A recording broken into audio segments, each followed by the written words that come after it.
ભાવનગર શહેર ભાજપે રાહુલ ગાંધીના પુતળાનું દહન કરીને વિરોધ વ્યક્ત કર્યો. ભાવનગર શહેર ભાજપ દ્વારા શહેરના ઘોઘાગેટ ચોકમાં કોંગ્રેસના નેતા રાહુલ ગાંધીના પુતળાનું દહન કરીને વિરોધ પ્રદર્શન કરવામાં આવ્યું છે.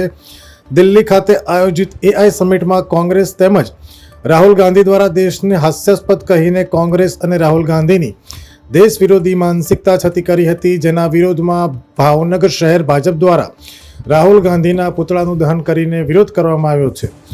ભાજપના પ્રમુખ સહિત મોટી સંખ્યામાં આગેવાનો અને કાર્યકર્તાઓ પણ હાજર રહ્યા હતા.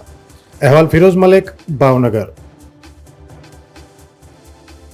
અમે તમને આપીશું પળેપળના સમાચાર. જો તમે અમારા નિર્ભય માર્ગ ન્યૂઝ ચેનલને સબસ્ક્રાઇબ કર્યું નથી તો અત્યારે જ નીચે આપેલા આઇકોન બટન પર ક્લિક કરીને સબસ્ક્રાઇબ કરો અને શેર કરવાનું ભૂલશો નહીં.